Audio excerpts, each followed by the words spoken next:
Hey everyone, and welcome back to another video from Aman Talks NRL SuperCoach. In today's video, I'm going to be going through the round 12 trade targets and preview. Fortunately, not able to do the live stream today, so I'm going to have to record this video earlier in the day. So I'm actually recording this pre-TLT. I know that's generally almost a sin in SuperCoach, but obviously, hopefully we know most of the major injury news when it comes to outs for TLT. So obviously, everything I say, just caveat that I haven't seen TLT yet. If there are major changes to what I say versus what happens in TLT, I will try to do something separate on Wednesday. And this probably mainly refers to the section around cheapies and downgrades, just because I don't quite know who are going to be potentially those nuffs, those dual players who may only be playing one game, but I've got an idea of a few of them, so I'll quickly mention some of them in this video, but otherwise we'll go through the other stuff as well, the best trading targets, my own team, captaincy, etc. And of course, this is the first major buy round of the season, so lots to consider. If you do enjoy the video, please do give it a thumbs up. Please consider subscribing as well. If you are new around here, go check me out on Twitter, Instagram, and also on Patreon. But without further ado, let's get into the video. A quick look at how I'm currently ranked. Scored 1,142 last week, which wasn't amazing. I just had a few dud scores amongst my squad, and Captain Payne Haas, which is okay, but not quite as lofty as Terrell May. So I've slid down to 2,289 season rank. I was positioned about 500 just a few weeks ago, but since then it's been a kind of a steady slide, so I'm hoping to correct that during the major buy round. But I will admit I'm probably going to be looking at another red arrow, I think, this week. The team isn't quite as well set up. I know a lot of players out there are facing the same issues with their team and injuries, but I was already a little bit short coming into this week, so I think that's probably made it even worse. But we'll try to get through this whole major buy period. If I look at this whole buy period as a whole, I'm currently ranked 2,289. You look, if by the end of round 18, round 19, I can be top 1,000, I'll happily take that, because I want to consolidate and get a top 1,000 finish just based on where I currently am. It's still been a very good start to the year, but I just want to kind of set the ship straight, because at the moment we're just kind of on a bit of a slippery slope downhill and want to start getting some green arrows. So quickly we'll look at the Origin by schedule. So obviously now we're in this critical period where teams are missing players due to Origin, and we also do now know the final Queensland and New South Wales Origin teams. Just taking a quick look at the New South Wales Origin team. So I think it's pretty stock standard, not that many big omissions apart from a Terrell May, which we were kind of already getting hinted at before the team was announced. But you do have Dylan Edwards at fullback. That does mean James Tedesco is out. So from a Supercoach point of view, it will be one of the more highly traded in players this week. You got Brian To'o and Lomax on the wings. That means no Tom Trbojevic as well. He's also available for selection for Supercoaches this week. Stephen Crichton and Latrell in the centres. Moses and Cleary in the halves. Reece Robson at hooker, Mitch Barnett and Payne Haas at the front row forward, Lee Martin, Angus Crichton and Isaiah Yeo in the back row and lock, Spencer Leniu, Connor Watson, Hudson Young and Max King, probably the surprise packet. And you do have Campbell Graham as your 18th man.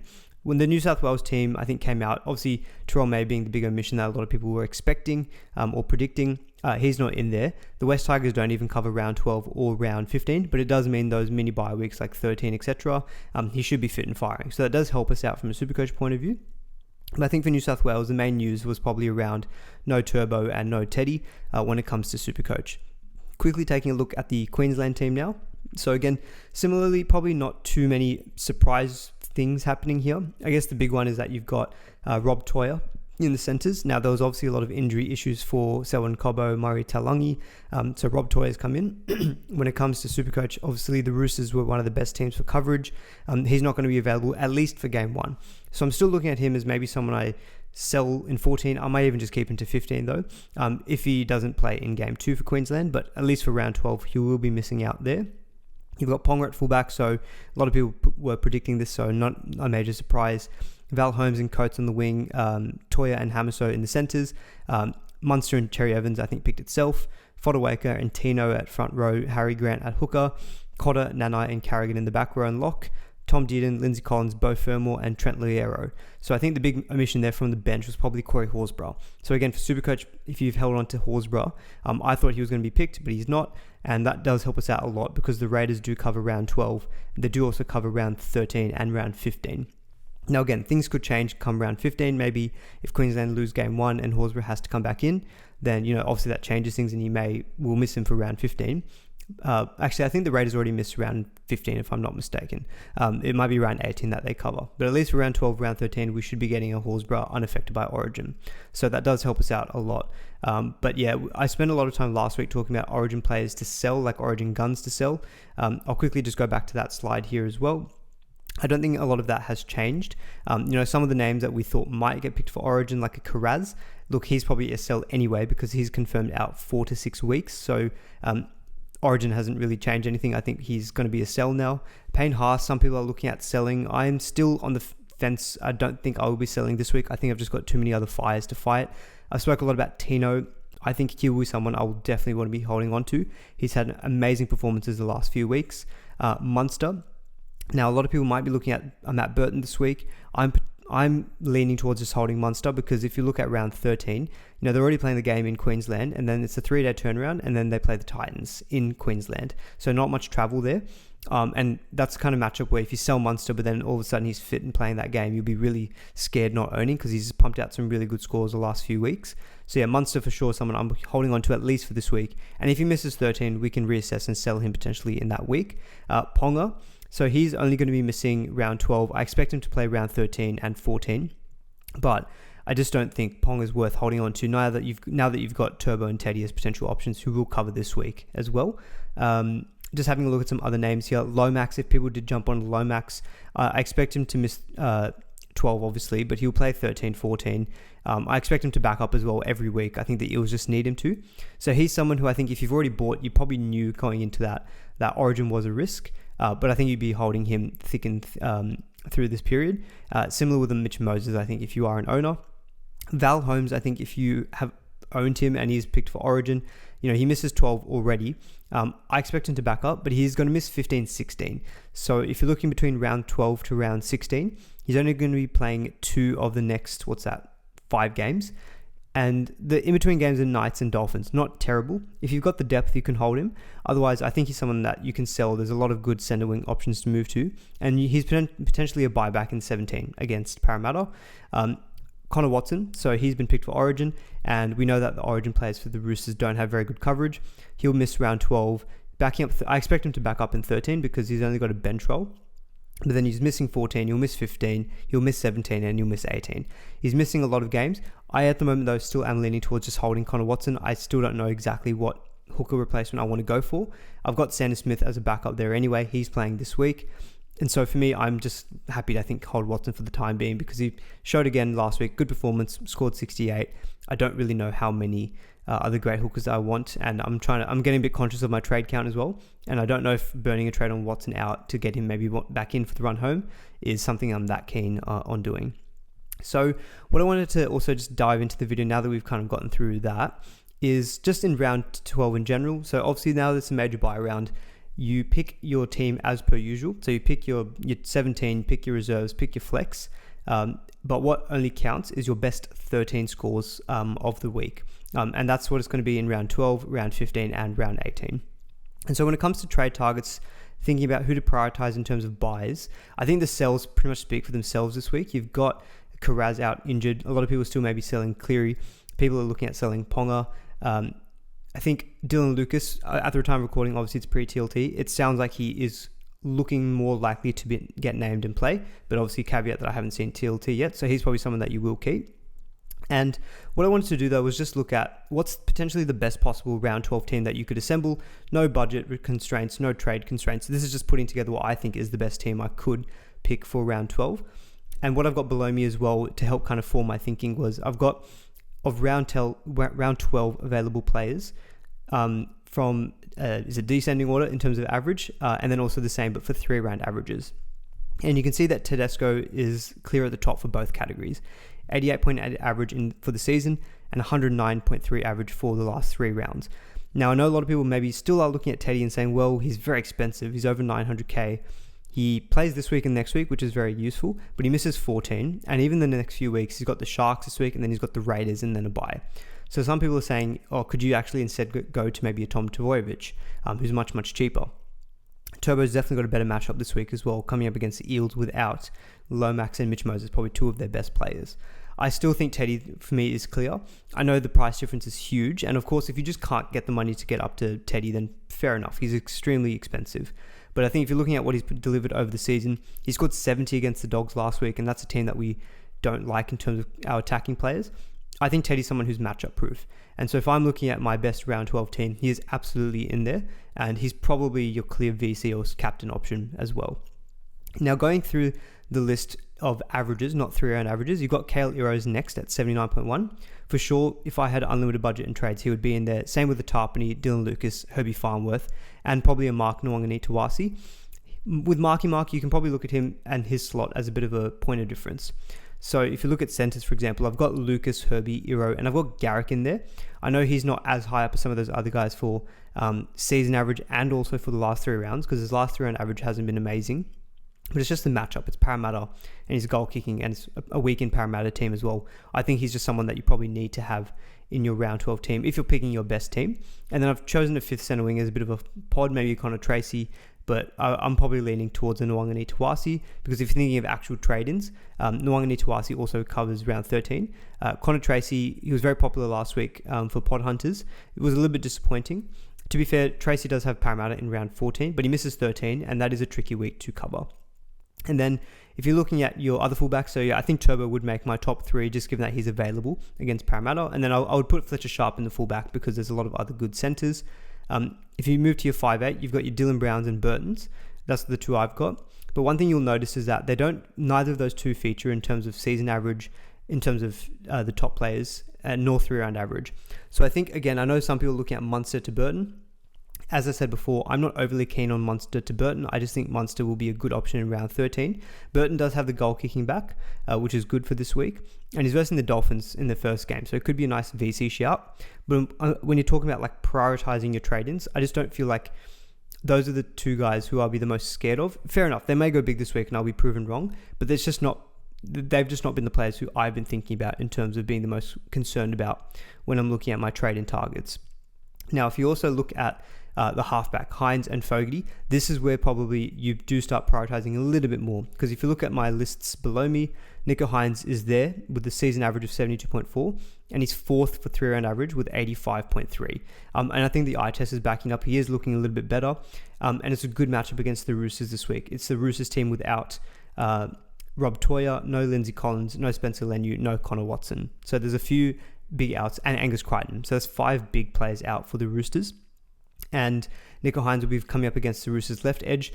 That edge is actually not that weakened because Sanders Smith and Billy Smith and Dan Tupou, they've all been playing together for the season, but you're missing that left edge back rower in Angus Crichton. So that potentially could be a weakness. The other side of the field is even more decimated for the Roosters, so they're missing Rob Toya. So now you're getting Dom Young back on the wing, I expect, and Nwangani Tawasi at centre.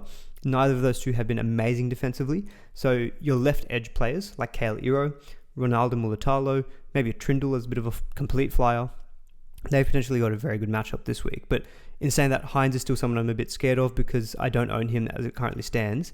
And the Sharks, I think, have got a good matchup this week, and I would tip them to win.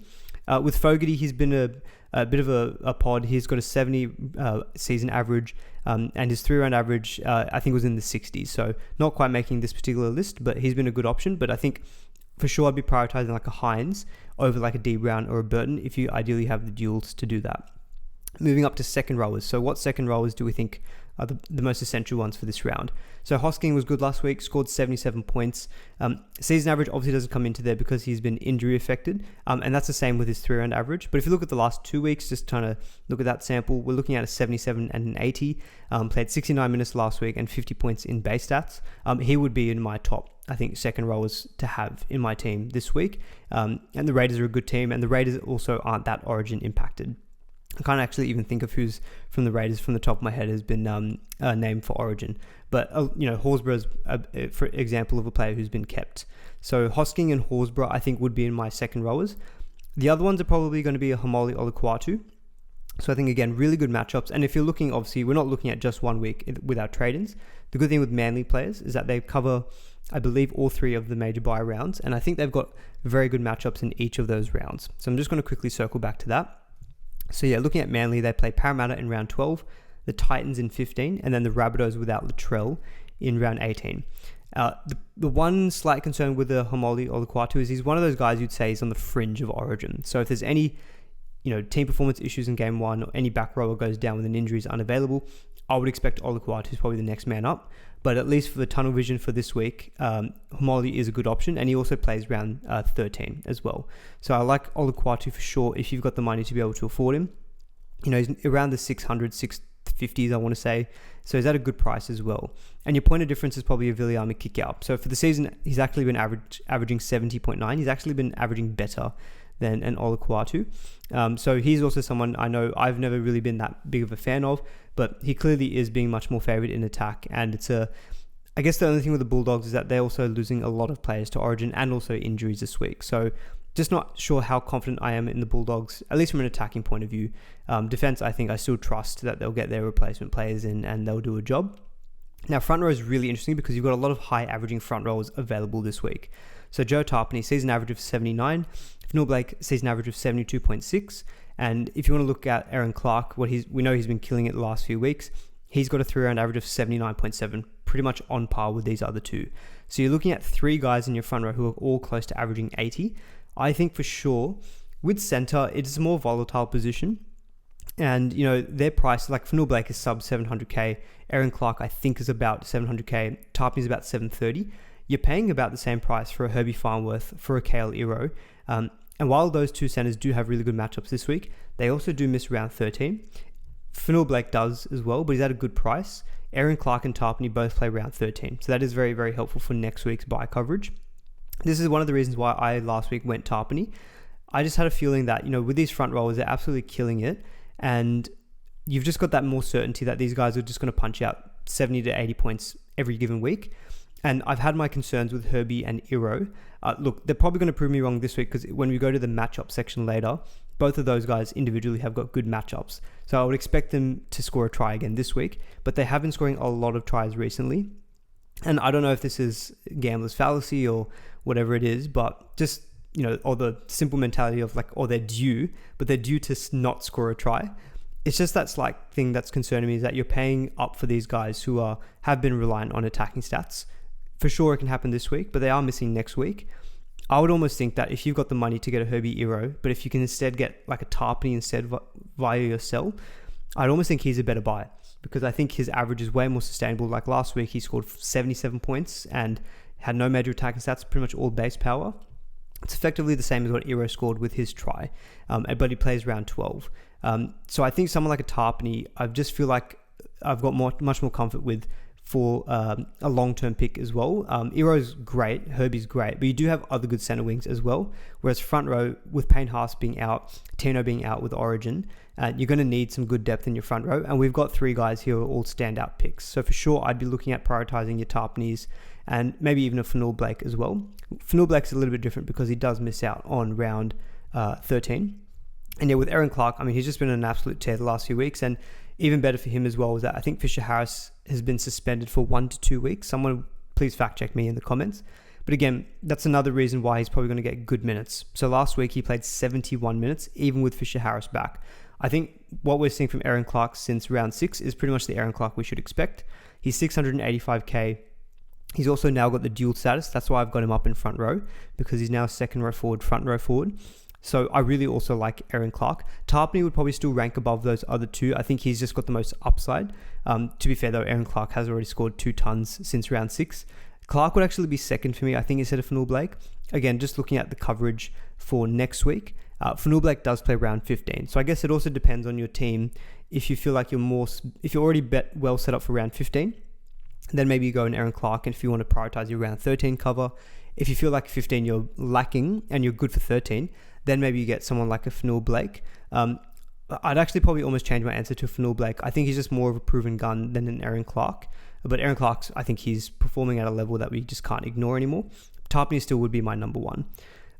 Looking at hooker, so if I had to pick the best available hookers for this round, Cam McInnes would probably be one of them. But again, him and Wade Egan, who's the second one, you can see in the list below me, neither of those two feature when it comes to season averages, but also for 3-round averages. Again, I just don't think it's a position that you need to be prioritizing trades in this week. That's why while Connor Watson is someone that you can easily sell, if you can only move to a hooker, there's not many good gun options, whereas all these other guys we're talking about, they're all in the centers, they're all in the halves, or they're all in the front row, effectively, or some second rowers. And then Teddy's kind of top of the tree as a standalone fullback. So hopefully that helped in terms of looking at how I'm thinking about going into this week in terms of prioritizing my trade-ins, because I'm trying to just capture the guys who I think have the most chance of hurting me. Teddy's absolutely one. I planned my trades last week to be able to afford Ponga to Teddy in one move, which I can. So even though Turbo's an option sitting there cheaper, I still prefer Teddy just from what I'm seeing. I'm way more scared of him than I am of a Turbo. And then someone like a Hines, I think, is a really, really good option as well if you don't already own him. And then you've also got your good back rowers like a Hosking or a Kuatu, and then your gun front rowers like your Tarpanis and your Fanua Blakes. So hopefully that helped in terms of prioritizing trade-ins. For the next section, I wanted to quickly talk about some of these gun centers though, a bit more detail, specifically looking at your Kiraz replacements. So on Kiraz himself, I do think he is probably a sell. So Kiraz is looking like he's going to be out for 4 to 6 weeks with this calf injury. So that means he's going to be missing 12, 13, 14, 15 at a minimum. Then he already has the bye in 16. I wouldn't be surprised if he comes back in round 17. From then on though, the Bulldogs don't have any more buys after round 17. So I think with Kiraz, he's 798k is really, really expensive. And the first game he comes back from his calf will be against Penrith, and his current break-even is 122. And that round 17 game is a Penrith team who will be unaffected by Origin because that'll be a standalone week. So I think with Kiraz, you're coming back to Penrith, and you're actually coming back to the Broncos as well in round 18. Although to be fair, that is a Broncos team that will be Origin impacted. So I'm happy to sell Kiraz, and then come round 18 we can reassess, and if he's available, he probably will be one of the more higher upside picks. And I think he is someone that you can pick for the run home because he's proven so far this year with an 81 average. He is someone that you want to have, but unfortunately 4 to 6 weeks out with his price tag, I think makes it very, very difficult. And I've got some other pod center wings to consider, but the reason I wanted to look at these 5 in Garrick, Farnworth, Iro, Lucas and Sharp, most of them are the high owned guys, except Iro, he's more of a pod. But I think these are the guys who, again, you're thinking of covering your bases for round 12. If you don't own one of these guys, then who is the one that you'd be picking? Now, Lucas and Garrick, they're 82 and 85% owned by the top. I think these numbers I've got here are top 5%. So already they're very highly owned by the top ranked coaches. So again, if you're someone who doesn't own one of these two, Lucas pending TLT, but I'm expecting him to be named. If he's named at center, he's probably not as much of a priority trade-in because you can see below me his base average for the season is 54. It's not going to be that when playing at center. So last week he played about 70 minutes, and I think his base stats was about 35 playing at center. Garrick, he's also not been amazing. He's got 110 break even, but again, it's just these matchups. Parramatta plays 13, then he's got round 15 versus the Gold Coast Titans. He's the goal kicker for a Manly team that is losing Cherry Evans, but really not much else. So I really like Garrick still as a trade-in for your gun centers. And if you didn't own Garrick, Farnworth, or Iro, I think I'd still pick Garrick over those other two. He's cheaper. He's got the best matchup, I think, this week out of those other guys. And has 15 cover, again, with a really, really good opponent. Now, just between Farnworth and Iro, because this is also a decision I'm doing. Firstly, I don't even know if I'll be getting one of these two guys in, but I'm just trying to decide if I had to pick between one of these two, who would be the one I would go for. They're very, very similar. I think Farnworth's base has been a little bit higher in the last few weeks. Now, his base power average for the season is 60, but base over the season, Herbie's on 39 and Iro's on 36. So I would say that Farnworth's floor is slightly higher. Dolphins are only losing Hamiso to Origin, but he's a pretty big miss for them. But they're also losing Tom Gilbert to injury. For the Sharkies, they're losing a couple of outside backs to injury with Raymond and Stone Street. And there's been some word that Iro might be named on the wing. And then otherwise, apart from that, they're pretty Origin unaffected. I think the fact that Iro is lower owned, and I think the individual matchup against the Roosters this week is better because he's going to be coming up, if he's playing on the left, he'll be coming up against Nwangani Tuasi and Dom Young. And I think his streak of try scoring will continue. And I like the point of difference play with him as well. He's cracked a ton yet this season. I don't think Herbie has. If you come back after round 13, he's got the Warriors and then the Dragons in 15. Farnworth has got the Dragons and then the Cowboys. 16 and 17 is a little bit tougher for Iro compared to Farnworth, who's got the Knights and then the Rabbitohs, and then they both miss 18. And then they play each other in 19. There's not a lot draw-wise to separate between the two. So you do almost want to go with your gut a little bit on this. My gut is thinking Iro because I think I just trust that Sharks team a little bit more in attack. They're more Origin unimpacted. At the moment, their injuries are to not really star playmakers like a Nico Hines or anything like that. So I think for me, I still slightly favour Iro over Farnworth. And especially if he's been named on the wing, or if he does get named on the wing in TLT, I think that's only good for his output in terms of runs and potential try scoring as well. So I think even at centre, I'll take, if he's named at left centre versus Farnworth at left centre, I'll take Iro still. But if he's named on the wing, for sure, I'd be taking Iro, I think, over Herbie. But again, if you're higher up in the ranks and you're looking for more cover, in terms of covering your bases, Herbie is 54% owned by the top 5%. He is a gun. I'm not saying all of this to say that he's a bad pick. He's a very, very good pick. But I think if I was picking one of the two, I would be picking Iro. But there are a few pods as well that I do want to consider from similar teams to these guys, because we'll talk about my own team a bit later. But I am thinking about trying to still keep some money spare, because next week is also a good week to be bringing in guys who miss out in round 12, but then have a very clean run of games. You're looking at maybe a Drinkwater for the Cowboys, if you want to buy back a Purdue. Keon Kolomatangi, absolutely amazing last week, scored 96 points in base stats. And so he looks like a great option at 610k. I myself am maybe looking at Naf White to Kolomatangi next week. I need about 100k to do that. If I went one of those two guns in Farnworth or in Iro, I probably can't afford Naf White to Kolomatangi straight away. So instead, I think it is always good to look at point of difference players. Some of these guys who are a little bit cheaper but play for the same teams can probably offer you better value, but obviously at a cheaper price. So Nwangani Tawasi, I think, is one that stands out. So if you actually do a quick comparison in terms of overall averages to the guys we just spoke about, Nwangani Tawasi is the closest. He's got a season average of 74. All these other guys we just looked at all have averages over the 70s as well. So Nwangani Tawasi is probably the closest when it comes to scoring so far this year. His base power of 41, it's a little bit lower than some of those other guys. It's more on par with like a Garrick. And of course, if he gets named at centre this week, I think that's not as good for him in comparison to playing on the wing. But obviously, he's an absolute freak. You saw that try that he scored last week against the Bulldogs. I really like him as a nice little point of difference. And particularly with the Roosters, they've just got that really good long-term buy coverage. The next 3 weeks, though, just doesn't look amazing. Sharks, Canberra, and then the bye before round 15. Especially if you're buying Tedesco as well. If you're holding on to your Toyas, your Billy Smiths, your Sanders Smiths, your Naf Whites, that's a lot of Roosters players to be loading up on. And you can still leave yourself short in round 14, which is a normal standalone week.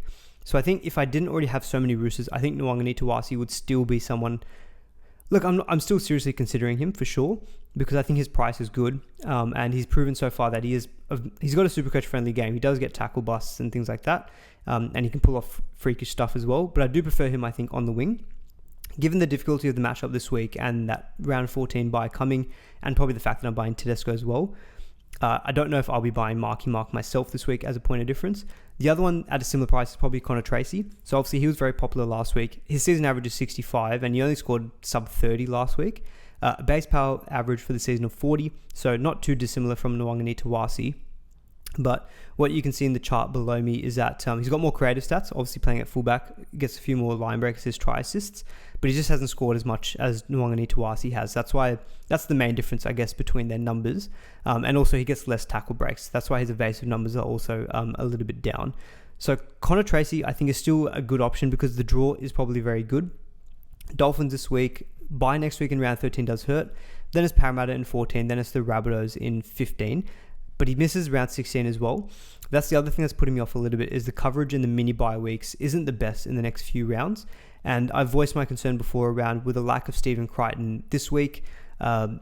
Is potentially his attack stats going to be a little bit down? Granted, round 14, that doesn't matter so much because Crichton should be fit to play. But again, that's a Parramatta team that will have Lomax and Moses back. So not going to be the easy beats you'd expect them to be, missing those guys.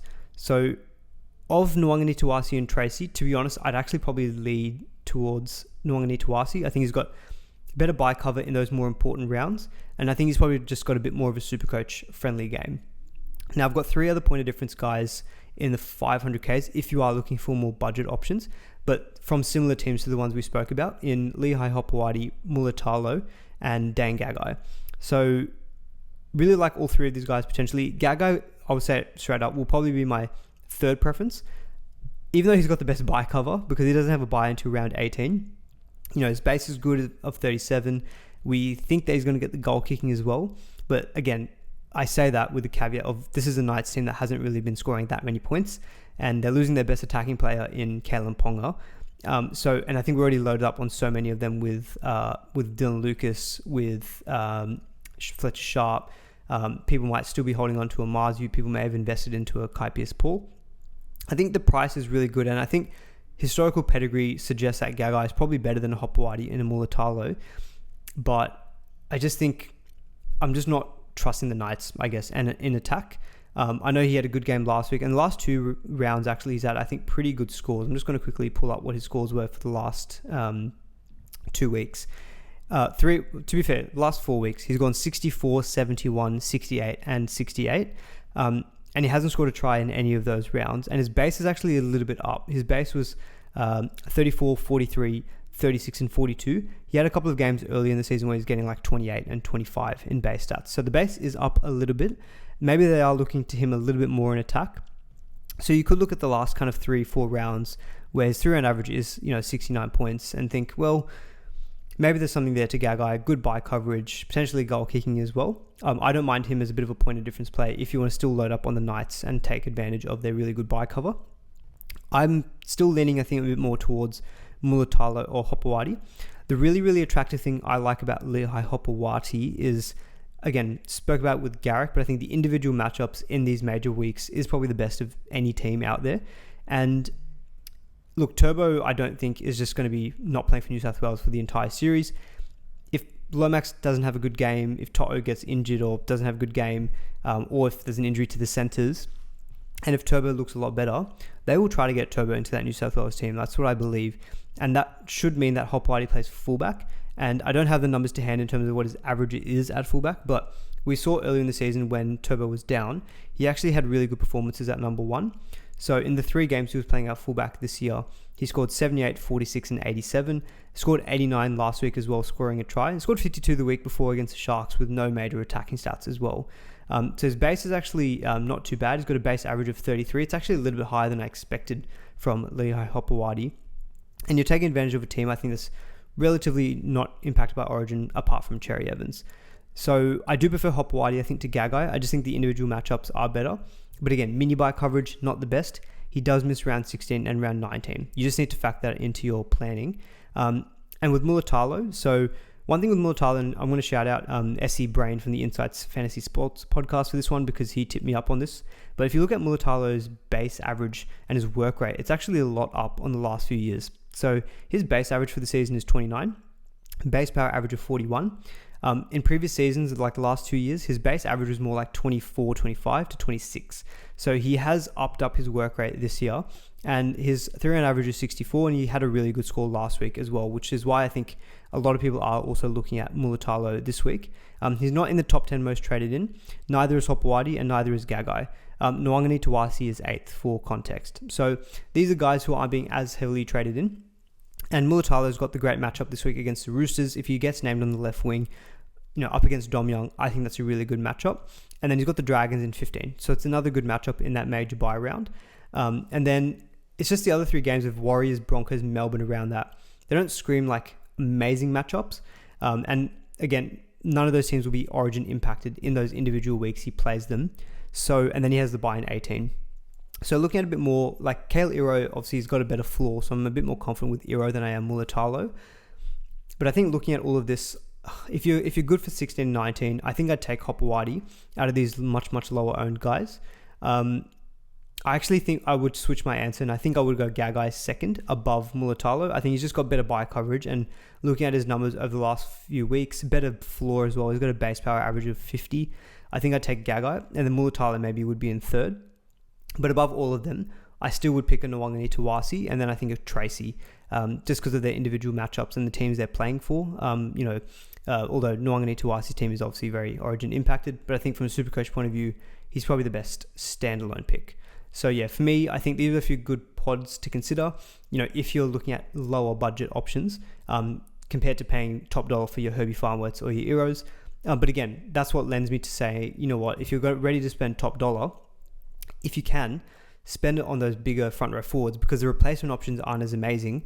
Whereas in center, we've actually got pretty viable options who might score maybe 10 points less on average than those top guns center wings, but you're saving, like 150k. At front row, there's not really the same or similar exists. So I'm currently in the mode of spending my top dollar on getting your Fanul Blakes, your Clarks, your Tarpanies in particular. And if that means getting a cheaper center wing in like a Hopewadi Mulatala or a Gagai, I think that's a completely viable play. You got to think about the combinations. I guess that's the main thing I'm thinking about, because if I look at front rowers around similar price, let's say 560k, the highest averaging of that is Corey Horsburgh. Most people already probably own. And then you got a Naf White. After that, it's a Junior Paulo, and he's got a season average of 54. So what I'm saying is that if you went Herbie at 730 plus a Junior Paulo at front row versus getting like a Lehigh Hopewadi and a Tarpany, I for sure know what combination I'd be preferring.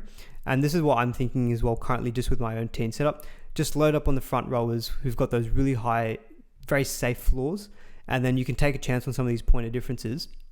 And it's also because of I just think that Iro and Farnworth, the attacking stats will dry up a little bit, and you could take a chance on someone else who could get those attacking stats with good matchups and benefit a little bit more. I'll quickly just get onto the forwards now that I've been speaking about them. I've kind of already ranked Tarpany, Fanul Blake and Clark, so I might just skip over them a little bit. Purely just looking at your back rowers, so Hosking, Britton Nikora, Hamoli Olakwatu and Kikau.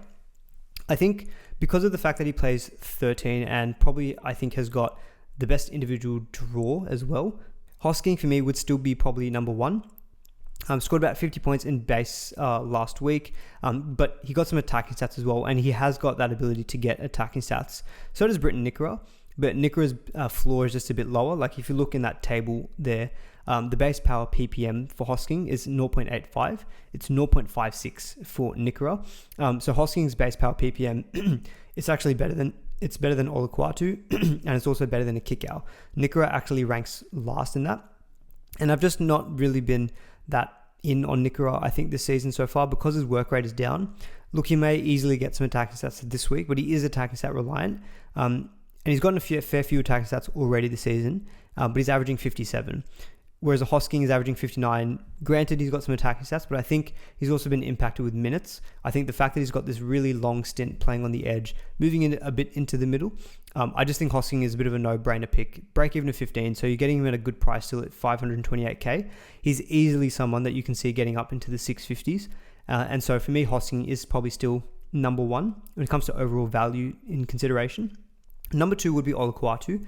Spoke about it before with Manly guys, but they've got a really, really good set of games in those major bye rounds.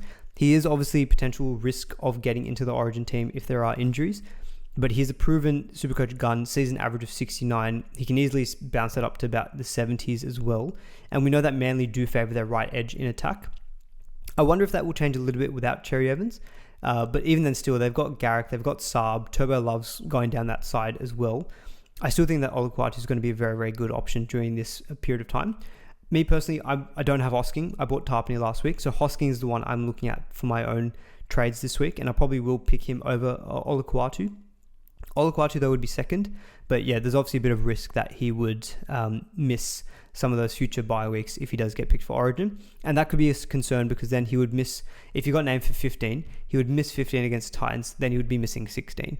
So whereas Hosking, I think, very, very Origin unimpacted. He's not going to be playing Origin. And then he only misses 15 and then 19 in the future. Third for my second rowers, I think it probably would be Kikau. So his base work rate's a little bit better than Nikora. Base power PPM this season of 0.65. But I also just think the regularity of his tagging stats will be higher than Nikora. They're very, very clearly running shapes for him. Matt Burton looks, he's back as well, and I think that favours that left-hand side attack. No Kiraz on the right, no Stephen Crichton on the right. I think it just means that the attacking plays will go down more that left side, and I think Kikau is going to be the one to benefit. Good break-even of 23 as well. Is at a good price at 587k. He obviously misses next week, but then he's got those good matchups against Parramatta and the Rabbitohs following in 14-15. So if I had to rank those other four, Hosking 1, Hamoli 2, Kikau 3 and Nikora 4. I haven't got the ownerships up in front of me, but I would also suspect that Hosking's going to be pretty highly owned now by the top 5-10%. So again, covering my bases, I think he's someone who maybe not hurts me, but I think he's just going to be, I just think he's a bit of a no-brainer pick, and I think they'd be overthinking by not picking him up. Olukwatu is a nice option who I think not many people will get there. And similar with the kick-out, and a few people bought Nicola in the last few weeks. So I think, I'm pretty happy with those rankings. And to recap on the front rowers, I would pick these guys above these second rowers if you've got the budget to do so. Like I went Tapine over Hosking last week. I just think these guys are just playing on a different level. Fanul Blake has had to get some attacking stats to get that 73 season average. But again, I think it's a good matchup against the Roosters this week. And missing 13 isn't great, but you know that he's not a chance of origin. So he's safe in that respect. So I think Tapine 1, Fanul Blake 2, and then Clark 3 for me in terms of the front rower listings. Now, quickly going to fullback, I wanted to discuss this. Obviously, I've spoken a lot about Tedesco, and I mentioned it earlier. I do think I would rank Tedesco over Turbo when it comes to picking them up this week. I think one question I wanted to address, though, was people who owned Iongi. Do you actually sell an Iongi for a Tedesco this week? Because Iongi does play this week against Manly, and it's at home. With a 53 break-even at 535k, from a cash cow point of view, I probably do think that Iongi is more or less peaked. But even then, still, again, in these major buy rounds where your player pool is less, there's more VC loops in action. A lot of people are going to be putting either a VC or a captaincy on someone like a Tedesco. I'm actually just pulling it up here right now, and of course this is pre-TLT on Tuesday, so not many players probably would have updated it for the time being. But as it currently stands, just having a look at this, there's no standout VC or C option at the moment. But I would suspect that Teddy is going to be highly up there, even if it's a game against the Sharks, just because of what he's done so far this year. I realized I had a filter on. It was filtering for front row forward, so let's get rid of that. So Teddy, as it currently stands, is 9% captained, which is the highest of the active players. In terms of vice captain, there hasn't really been much movement on that one. It still has Ponga as this at 6%. So probably not much to factor into those percentages that I'm looking at the moment. But just if I was thinking about it, I think Teddy would have some kind of VC or C on him from a lot of people this week. Similar with Turbo, people will probably take a punt on a VC Turbo. Iongi is not going to be, I think, in that category. Now, I think if you just don't have the money to go Iongi to Tedesco, I think that's fine. If you wanted to go Iongi to Turbo, I think I'd do it, to be honest, if I was in that position. I'm not in that position, so thankfully I don't need to make that decision. Like, Turbo looked pretty busted last week, but it's a good matchup against Parramatta, and another week off, or another week of rhythm could be good for him. So I don't mind the Iongi to Turbo move. You're actually pocketing 17k, or you're only having to pay 17k for that. Turbo does have 119 break even, so not great. But again, thinking point of difference, Iongi is currently 25% owned by the top 5%, Turbo 6%. So even if Iongi to Turbo, you did that move and Iongi did well and Turbo didn't do great, personally, yes, you'd be annoyed. But in terms of like rank, it's probably not going to hurt you that much. So yeah, I'd be probably on board with doing that move. But definitely, if you can afford Iongi to Tedesco, I think you just have to look past more than just this 1 week. I think Teddy's a season keeper. And if he doesn't play Origin, he covers all those major rounds, covers all the mini rounds, and he's just going to be someone you want to have. 89 average for the season. Look, he's expensive, but I think you're paying value almost for Tedesco.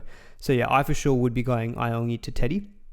And then I've got Ponga to Pappy and Drinky on this table here. More just to highlight, the potential other options at fullback to consider, because one thing you also need to worry about is if you're trading in someone like a Turbo and you own Teddy, you can only have one of Drinkwater or Pappenhausen. The reason I think it's okay to go Turbo and maybe then pivot back to a Drinkwater is that Drinkwater's got a really high break even of 155 now, 876k. Granted, he's coming up against the Tigers in round 13. If he just puts in like a 80-90, yes, he'll lose some money, but the break even will start to reverse once that 14 from last week drops out.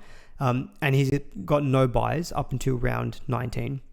So I still think my top 3 fullbacks that you can own during this period will be Drinkwater, Tedesco, and Pappenhausen.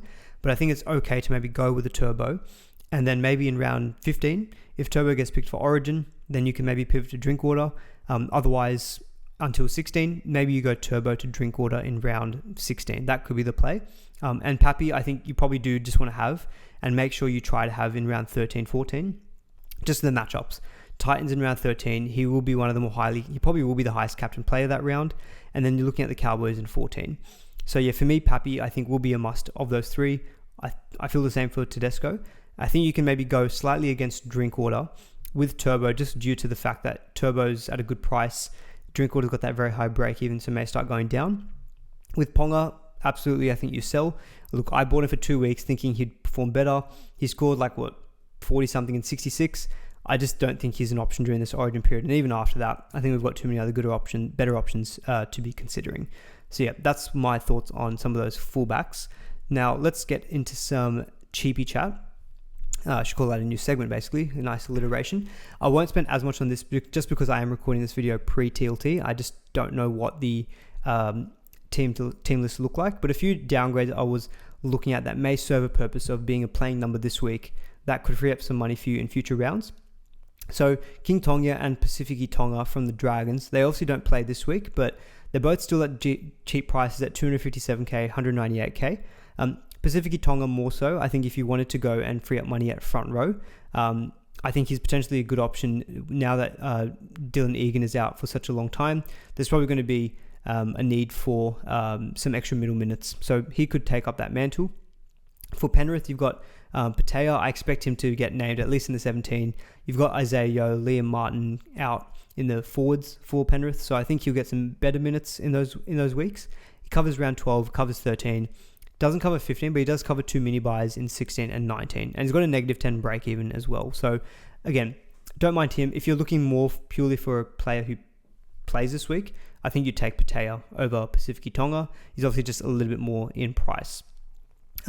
Daniel Atkinson is another one at 5'8". If you wanted to maybe downgrade at 5'8", if you still have an Adam Dewey and you want to downgrade, I don't know the team list, but he was playing on the wing when Stone Street got injured. So Stone Street's out for 6 to 8 weeks. We spoke about the Sharks. They're a good team as well. I think at 240k, he could actually be a nice little pickup for players who have an option to trade at 5'8". Talakai, again, pending team list, but if Talakai is taking the place of Ramian, I don't know what the prognosis is on Ramian and how long he's out. My suspicion is that if it's short-term for Ramian, I think Talakai is probably just going to go back to that middle bench role fairly soon, and I don't think he becomes an option at that point of view. But if you're looking for just a plug-and-play for this week, he's 240k, and he's got probably the most handy duel of second row forward centre wing, and he covers this week as well, so I think he's potentially a good option. At centre, the best downgrade probably is someone like a Fletcher Hunt from the Knights, although it looks like Marzu is going to be back in 2 weeks' time. So I think for Fletcher Hunt, you're going to get him for round 12 and round 13. I don't think you're going to get him for round 15 though. And I think for me, that probably kills him as an option at centre.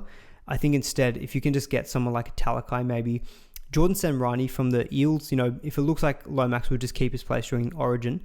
For this week, Samrani, I expect to probably get named, maybe on the wing. His second row forward centre wing is 298k. So again, not as cheap as 198k, but he's got that very, very handy duel so that if he ever just does nuff out, at least you can flip him with someone like a Beau Fermor or a Dylan Lucas if you have them in your squad. Luke Garner's not really a cheapie. He's 396k. But again, I expect him to be someone who will be in that Penrith squad during the Origin rounds. He's dual second row forward centre wing. He's got an average of 43, but sees last 3 rounds of 56. So again, could be a nice more plug-and-play option for you. And I like the fact that he's dual. And if you are selling someone like a Connor Watson, you can almost go handcuffing with like a Docker Clay. Now, Zach Docker Clay is 342k, season average of 39, 3-round average of 46.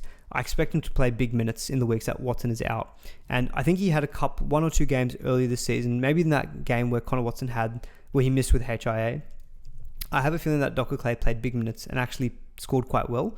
Yeah, so in round 4 against the Titans, he played the full 80 minutes and he scored 55 points in base.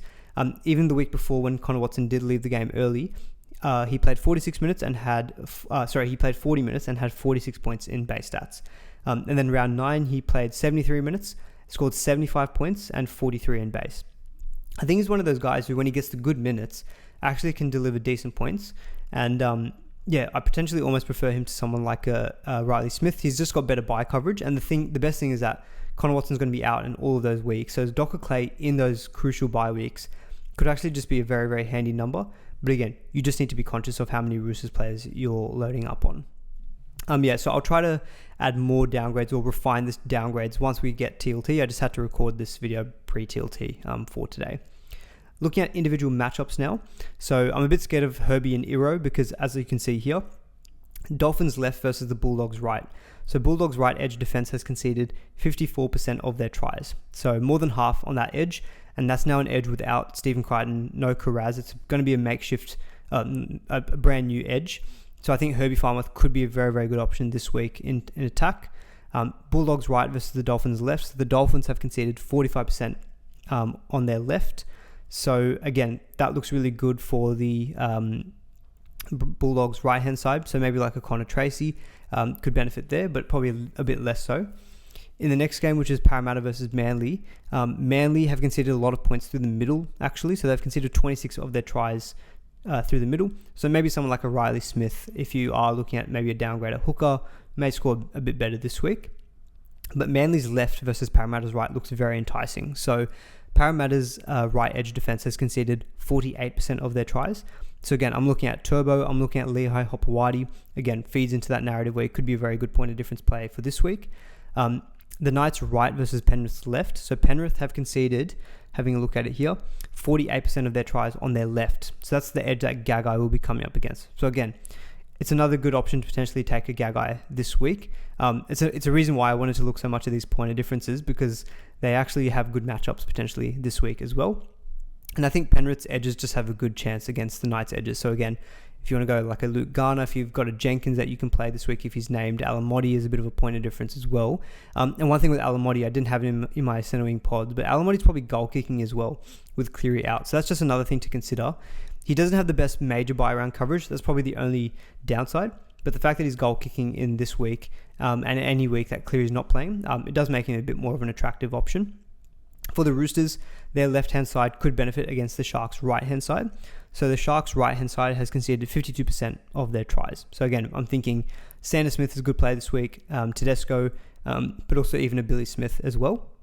But this is probably the more telling one, is the Sharks' edges and middles versus the Roosters. So if you look at the Roosters, they're pretty evenly split in terms of 37% and 39% of tries on the edges, but then also 24% of tries through the middle. But it's just the fact that they're just going to have weaker edges, missing Crichton, missing Watson through the middle, missing Lindsay Collins through the middle, missing Lenu through the middle. So I think your main Supercoach options are Fanul Blake this week, Mulatalo, Iro, Hines. I think they're all very, very good gets this round. You just need to be conscious that they do miss round 13. For the Warriors, their left-hand side versus the Raiders' right looks like a matchup that looks pretty good, but there's not too many kind of notable Warriors picks, maybe apart from like a Tuivasa-Sheck. If you want to go a bit early on him as a bit of a point of difference. And the Raiders' left-hand side versus the Warriors' right also looks pretty good. So again, I'm thinking someone like a Tamale for owners. But that's about it in terms of matchups, because most of us don't have that many options in terms of sit v starts this week. But just wanted to call out a few good individual matchups there. Now, looking at your round 12 captains. So yeah, what I've got on screen here, I've got the position ranking by rank in terms of points conceded, and then also that in PPM.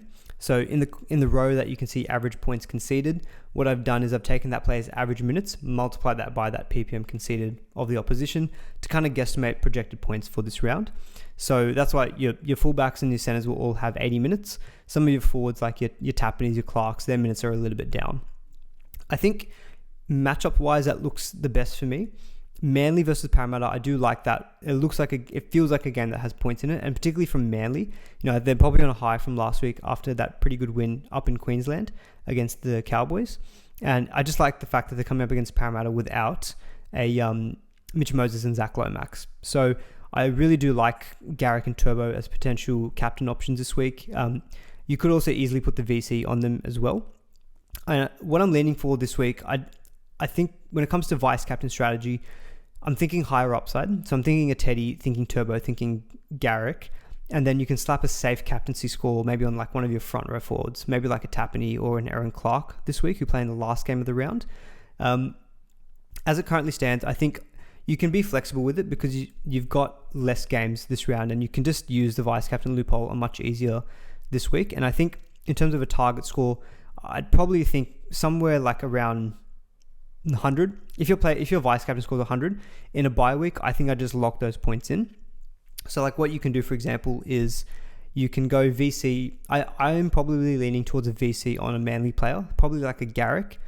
And then if he goes like 110, I think I'll just lock those points in. If he doesn't go that good, then I think I'm probably going to be having to make a decision on, do I go Captain Teddy against the Sharks, or do I go maybe a Captain Tarpany? My gut is leaning at the moment to a Captain Tarpany, just because the Roosters are missing a lot of players, and I think the Sharks are pretty full strength in the key positions. So that's why I prefer Manly in terms of VC options.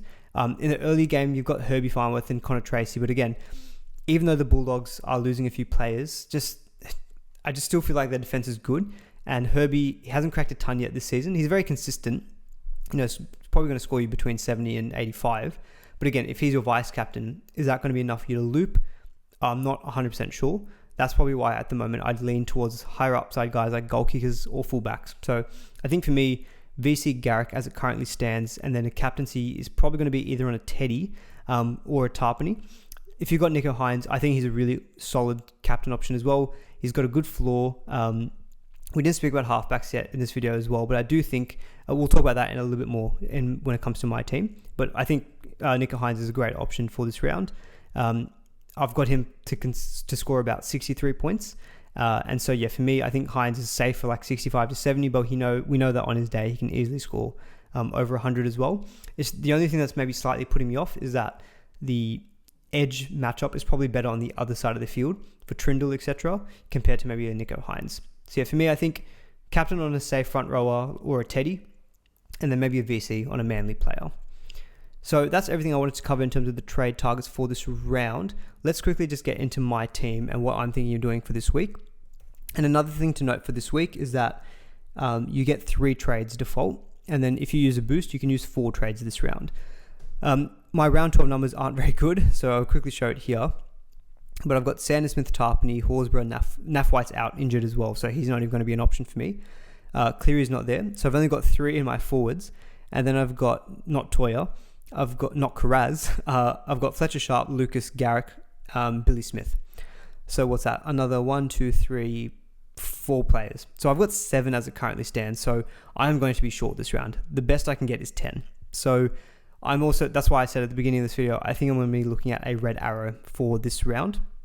So it is what it is. I can't do anything about it. Now, I was hit pretty bad with the injuries. So again, just trying to target the players who can hurt me the most. One of them is probably Nico. Unfortunately, I think I need to prioritize trades in other positions. So Kiraz is, I think, a sell for me. I think I have to go sell him. I think I need to sell... I don't have to sell Dylan Egan or Naf White this week. Dylan Egan is out for the season. But again, I think Hosking, he's someone that I will want to have. And he's at a very good price as well. And then Ponga to Teddy. So at the moment, I'm looking at Ponga, Kiraz, and Egan as my 3 trade-outs. I could sell Cleary. The only reason at the moment I'm thinking of not getting Hines is that if I can just wait it this week, I'll have to cop whatever Hines scores this round. But at least Hines misses out next week. And then my edge could be that a lot of people who own Hines and Cleary next round, people aren't going to be selling Cleary if he gets named next week because he's versing Parramatta. And I'll have Hughes against the Titans. And I'm hoping that maybe I take the hit this week. And then next week when Hines is on the bye, I've got Cleary if he backs up and then Jerome Hughes. And then I can maybe sell Cleary to Hines in round 15 instead. It's just the fact that Hines is missing next week. I think if Hines was playing next week, I probably would prioritize him as a trade-in a bit more.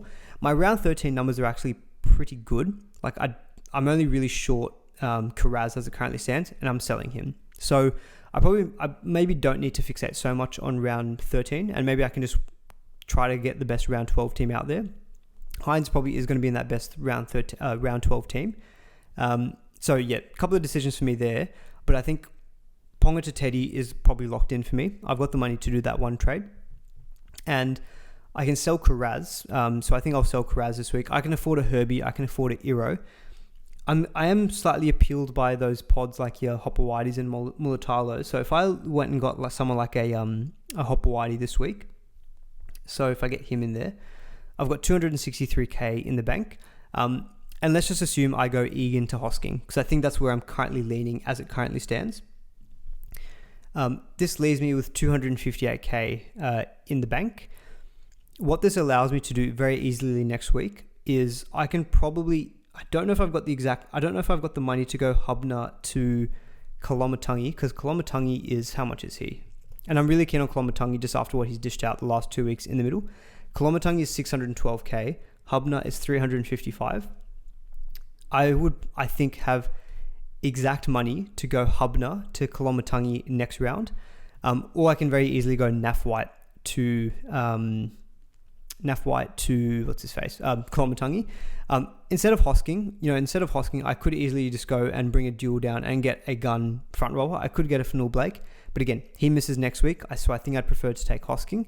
And I could get Aaron Clark, but again, I'm just thinking about value and whatnot, and I think Hosking just presents really, really good value at his price.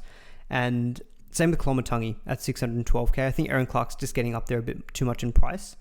So what I'm currently thinking is not getting one of those guns in Iro or Farnworth, maybe going for one of those pods like a Mulatalo, Hopewadi, Gagai, just because they're a little bit cheaper. I could afford Nwangani Tawasi, but again, I'm not sure if I want to invest that much in the Roosters. But this set of trades gives me plenty of money to even go Hubner to Kolomatangi. That gives me really good depth cover in my back row.